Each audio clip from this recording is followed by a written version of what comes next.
በሌላ መረጃ በሺዎች የሚቆጠሩ ፍልስጤማውያን በጋዛ የሚገኘውን እርዳታ ቢሮ ሰብረው በመግባት ድጋፍ እንዲደረግላቸው ሲመጸኑ የተባበሩት መንግስታት ድርጅት መታዘሙን ተከትሎ እስራኤል በጋዛ ሰርጥ ሰብአዊ እርዳታ እንዳይገባ መከልከሏ ክፋት የተሞላበት የጅምላ ቅጣት ነው ሲል የተባበሩት መንግስታት ድርጅት አውግዟል። ይሄንንም እናስደምጣቸዋለን። ትራምፕ የአሜሪካና የኢራን የኒውክሌር ውይይት ለሌላ ጊዜ ከተላለፈ በኋላ የኢራን የነዳጅ ዘይት ገዢዎችን ወየውላችሁ ብሏል። ይሄንንም ያሉት ለነገ ቅዳሜ 2 ሜይ 3 የሚካሄድ የነበረውን የኢራንና የአሜሪካ ኒውክሌር ውይይት ቀነ ቀጠሮ ኢራን ለሌላ ጊዜ መራዘሟን ተከትሎ ነው ተብሏል። በዝርዝር እናስደምጣቸዋለን። በሌላ መረጃ ደግሞ የአሜሪካ ፕሬዝዳንት ዶናልድ ትራምፕ የብሔራዊ ደህንነት አማካሪ ማይክ ዋልትዝ ከኃላፊነታቸው ሊለቁ መሆኑ ተሰምቷል። የ51 ዓመቱ ፖለቲከኛ የአሜሪካ ከፍተኛ ባለስልጣናት በየመን ላይ ስለሚፈጸም የአየር ጥቃት ሲግናል በተባለው መተግበሪያ መረጃ በሚለዋወጡበት ስብሰባ ውስጥ የአትላንቲክ መጽሔት ዋና አርታይን በመቀላቀላቸው ወይንም በመገባዛቸው ለብርቱ ውዝግብ ተደርጎ ነበረ። ስልጣን የሚለቁበት ጉዳይም ከዚህ ጋር የተያያዘ መሆኑ ተገልጿል።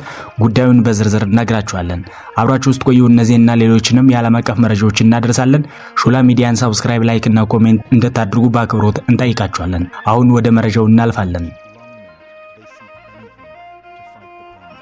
እስራኤል በጋዛ ሰርጥ ሰብአዊ እርዳታ እንዳይገባ መከልከሏ ክፋት የተሞላበት የጅምላ ቅጣት መሆኑ ተገለጸ። For civilians in Gaza, a ceasefire can't come too soon. The UN warns of a growing risk of famine on top of the unstable security. በሺዎች የሚቆጠሩ ፍልስጤማውያን በጋዛ የሚገኘውን እርዳታ ቢሮ ሰብረው በመግባት ድጋፍ እንዲደረግላቸው ሲመጸኑ ታይቷል ሲል የተባበሩት መንግስታት አቤቱታውን አቅርቧል። እስራኤል ባለፈው መጋቢት የተኩስ አቁም ስምምነቱ ከተጣሰ በኋላ ወደ ጋዛ የሚተላለፍ ምንም አይነት እርዳታ እንዳይኖር አድርጋለችም ተብሏል። እስራኤል በበኩሏ ይህንን ያደረጉት ሐማስ ቀሪ ታጋቾችን እንዲፈታ ጫና ለመፍጠር ነው ስትል ትሞግታለች። ዓለም አቀፉ ተቋማት ግን የእስራኤል ድርጊት በሰብአዊነት ላይ የሚፈጸም የጦር ወንጀልና ዓለም አቀፍ ሕግ የሚጻረር ነው በሚል ኮንነውታል። ምንም እንኳን ፍልስጤማውያን በሐማስ ላይ ተቃውሞ ቢያሰሙም የእስራኤል ተጠባባቂ ጦር በጋዛው ጦርነት ቢሰላችም ዛሬም ድረስ የእስራኤል ጥቃት ቀጥሏል ተብሏል። ዘገባውን የሮኒውስ፣ ዘ ኢንዲፔንደንት እና ፒቢኤስ ዘግበውታል። በሌላ መረጃ የአሜሪካው ፕሬዝዳንት ዶናልድ ትራምፕ የብሔራዊ ደህንነት አማካሪ ማይክ ዋልትዝ ከኃላፊነታቸው ሊለቁ ነው ተባለ። ዋልትዝና ምክትላቸው አሌክስ ዋንግ ከኃላፊነታቸው እንደሚለቁ ሮይተርስ ስለ ጉዳዩ ቅርበት ያላቸው የመረጃ ምንጮችን ዋቢ አድርጎ ዘግቧል።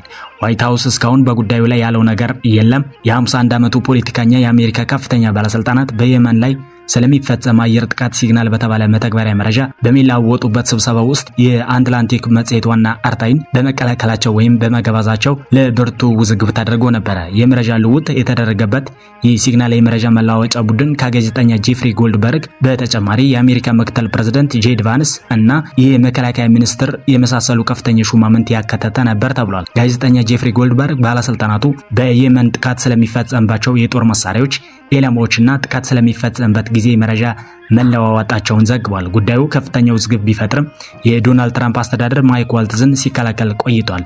የአትላንቲክ መጽሔት ዋና አርታኢ ባለስልጣናቱ መረጃ ወደሚለዋወጡበት የቻት ቡድን በመቀላቀላቸው ሙሉ ኃላፊነት እንደሚወስዱ የገለጹት ማይክ ዋልትዝ ከፍተኛ ጫና ውስጥ ገብቶ መቆየታቸው ይታወቃል።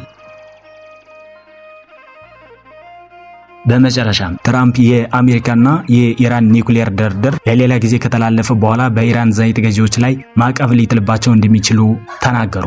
ፕሬዝዳንት ዶናልድ ትራምፕ የኢራን ነዳጅ ዘይት በሚገዛ ማንኛውም ሰው ላይ ማዕቀብ እንደሚጥል እየዛቱ ነው ተብሏል። ፕሬዝዳንት ዶናልድ ትራምፕ ሐሙስ ዕለት የኢራን ዘይት በሚገዛ ማንኛውም ሰው ላይ ማዕቀብ እንደሚጥል አስፈራርቷል። ይህ ማስጠንቀቂያ በቴህራን በፍጥነት እያደገ ስላለው የኒውክሌር መርሃ ግብር የታቀደ ድርድር ለሌላ ጊዜ መተላለፉን ተከትሎ በሆኑ ተገልጿል። ትራምፕ በማህበራዊ ሚዲያ ላይ የኢራን ዘይት ወይንም ፔትሮኬሚካል ምርቶች ገዢዎች አሁን መቆም አለባቸውም ሲሉ ጽፈዋል። እነዚህ ምርቶች ከኢራን የሚገዛ ማንኛውም ሀገር ወይንም ሰው ከዩናይትድ ስቴትስ ጋር በማንኛውም መንገድ ንግድ መስራት አይችሉም ብለዋል። ትራምፕ የኢራን ዘይት በሚያስገቡ ሀገራት ላይ ሁለተኛ ደረጃ ማዕቀብ ይጥላሉ በሚል ዛቻ እንዲህ ያለውን እገዳ እንዴት ተግባራዊ እንደሚያደርገው ግልጽ አልነበረም። ነገር ግን የሱ መግለጫ ከቻይና የኢራን ዋና ደንበኛ ግንኙነቱ በዩናይትድ ስቴትስ ፕሬዝዳንት ታሪፍ ላይ በጣም በተጨናነቀበት ወቅት የበለጠ ውጥረት አደጋ ላይ ጥሏል ተብሏል። በታንከር መከታተያ መረጃ ላይ በመመስረት የዩናይትድ ስቴትስ ኢነርጂ መረጃ አስተዳደር ባለፈው ጥቅምት ወር ባወጣው ዘገባ ቻይና በ2023 ከኢራን ድፍድፍ ዘይት እና ኮንደንሳት ወደ ውጭ ከተላከው 90% የሚሆነውን ወስዳለች ሲል ደምድሟል። ትራምፕ የፌዴራል ገቢን ለማሳደግና የዓለም ንግድን ሚዛን ለመጠበቅ 145% ታሪፍ በቻይና ላይ በተናጠል አስቀምጧል። ይህ ትራምፕ የማህበራዊ ሚዲያ ስጋት ኦማን በመጪው ቅዳሜና እሁድ ሊደረግ የታቀደውን የኒውክሌር ድርድር ለሌላ ጊዜ መተላለፉን ካስታወቀ በኋላ መሆኑ ተገልጿል። የኦማን የውጭ ጉዳይ ሚኒስትር ባድር አልቡሳይዲ ቀኑ መቀየሩን በትዊተር ገጻቸው የገለጹ ሲሆን በሎጂስቲክስ ምክንያቶች ለቅዳሜ ሜይ 3 በጊዜያዊነት የታቀደው የዩናይትድ ስቴትስ ኢራን ስብሰባ ለሌላ ጊዜ እናዞራዋለን ሲል ጽፏል። የጋራ ስምምነት ሲደርስ ሌላ የውይይት ቀኖች ይታወቃሉ ሲልም ጽፏል። የሶስት ዙር የሽምግልናና የውይይት አካል የሆነው አልቡሳይዲ ስለ እስካሁኑ ውይይት የገለጸው ነገርም የለም። የኢራን የውጭ ጉዳይ ሚኒስትር አባስ አርጋቺ ለረዘመው ውይይት ሎጂስቲክስና ቴክኒካል ምክንያቶችን መሆኑን ገልጿል። በኢራን በኩል ድርድር መፍትሄ ለማግኘት ባደረግነው ቁርጠኝነት ላይ ምንም ለውጥ የለም ሲል በትዊተር ገጻቸው ላይ ጽፏል። ፍትሐዊና ሚዛናዊ ስምምነት ላይ ለመድረስ ከመቼውም ጊዜ የበለጠ ማዕቀብ እንዲቆም ዋስትና መስጠትና የኢራን መብቶች ሙሉ በሙሉ መከበራቸውን በማረጋገጥ የኢራን የኒውክሌር መርሃ ግብር ለዘላለም ሰላማዊ ሆኖ እንደሚቀጥል መተማመን መፍጠር ዓላማችን ነው ሲል ገልጿል። ክቡራን የቻናልን ቤተሰቦች ለዛሬ ያዝነውን መረጃ እዚህ ጋር በቃን። ስለምትከታተሉን እናመሰግናችኋለን። ቻናሉን ሰብስክራይብ፣ ላይክ እና ኮሜንት እንድታደርጉ በማስታወስ ሰላም ሁኑ።